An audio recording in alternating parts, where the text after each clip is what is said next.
While we all wait in anticipation for tomorrow to see what happens in Karnataka and in the elections that happened in UP and the by-elections, Karnataka being extremely important.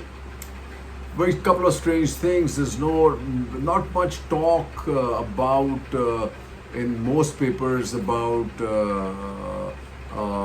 backdoor conversation between JDU, BJP, or JDU, Congress. Except for Times of India. Times of India has this. So I don't understand. Times of India in the middle pages somewhere is suggesting that maybe it'll be a hung parliament and Congress is worried. I don't know. Maybe it is. However, the strange things that I found yesterday was Bomai coming out and haranguing against the exit polls.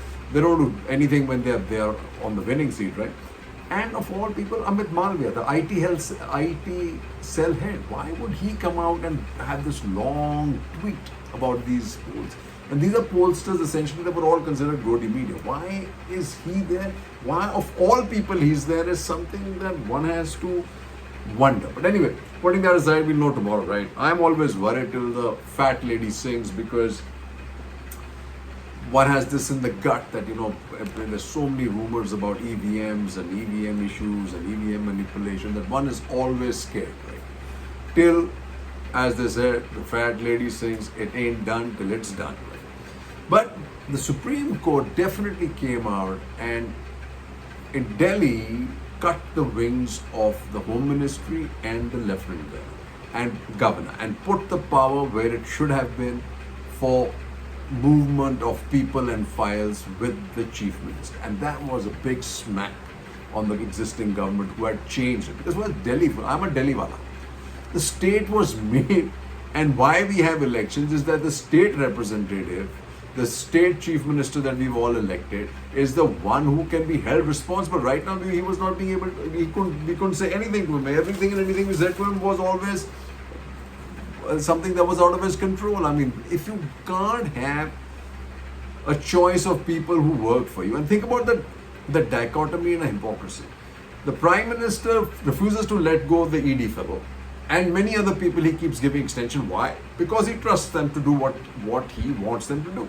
And here in Delhi, you have a chief minister who can't, none of the people that he has, whether it's the Secretary of Health and whether it's where he wants to do work, health or education, these are two guys apparently that don't move the files at all. So, SC stamp on elected government's powers in victory for UP.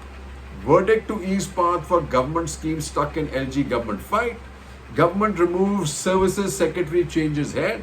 Kejriwal hails end to 8-year-long fight. Hands are no longer tied, and he's absolutely right. The other is the decision on Maharashtra, much awaited by the Hindi YouTubers. And a lot of them are seeing this as a glass rather than seeing it as 3/4 full and 1/4 empty. They're seeing it as 1/4 full and 3/4 empty. Now, question is, they all want the Supreme Court to take the decision of throwing out this existing government. I don't think the Supreme Court can do that. But what the Supreme Court has done is gone way beyond expectation and is really, really good for democracy. So, but two people I heard cribbing. One is Deepak Sharma.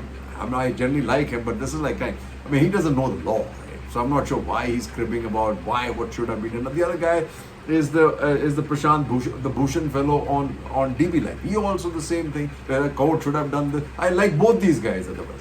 But if you don't know the Constitution, don't know the limitations of the Supreme Court and how the Supreme Court heads are. The Supreme Court is not supposed to install or deinstall governments. It can only tell you what it's going to tell you. Look at what it's done. It's told you that what the governor did was wrong. What it's told you what the speaker did was wrong. What the whips were wrong. So essentially, it's called this government illegal. But it's gone ahead and said that I would have installed Uddhav Thackeray if he had not resigned. Because now having resigned, Supreme Court has no tools to put him back, right? Without rupturing many things. So this is a fatal flaw. Why did Uddhav quit as CM?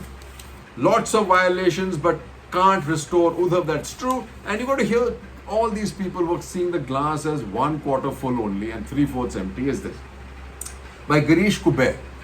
The apex court's red line. SC judgment poses no immediate danger to Eknath Shinde, Devendra Fadnavis government, but it makes a hostile takeover of state governments with active gubernatorial support more difficult. So whatever the plans were for these Lotus moves subsequently is difficult. Though this is a Besharam government and a Besharam Sarkar. Whether they listen to the Supreme Court or not, that's another matter, right?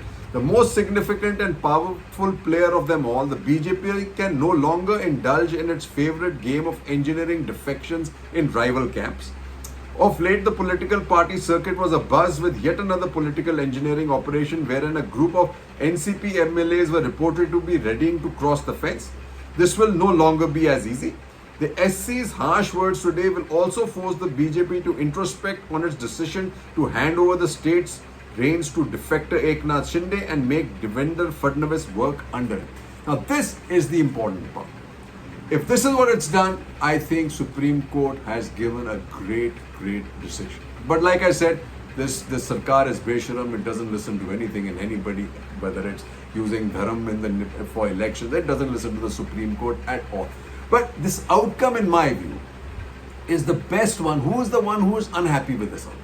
Probably the BJP itself, because that dead snake still stays around its neck, which is Eknath Shinde. With Eknath Shinde there, their popularity graph will continue to die. Who comes up looking good? And is Uddhav Thackeray, because it clearly shows that he's been wrong. So the Marathi Manus is going to be backing him. So he is going to be riding a huge wave with legitimacy going into the next few polls. The other person who's laughing all the way to the bank is Sharad Pawar, because now with this, Ajit Pawar has nowhere to go. So all in all, status quo is all good for them, because a change in Sarkar to the Mahavikas Aghadi for less than a year would have meant anti-incumbency on their shoulders. Do they want that? Absolutely not. They're riding a wave. They might as well wait for the BMC, which they'll have a walkover, and might as well wait for together fight the general elections, where the Lok Sabha elections, where they're at this stage, if they stay together, they're looking at getting close to 39 of the 48 seats, and then they go into Maharashtra elections, and they'll probably wipe out the BJP, right? And one of the leading commentators of Maharashtra says that after this result, they don't see the BJP Eknath Shinde going above 45 seats in the Vidhan Sabha.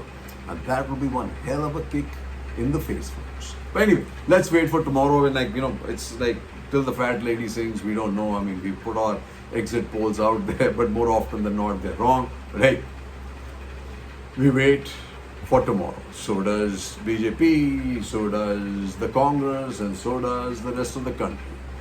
And Jai Hind and 3 cheers.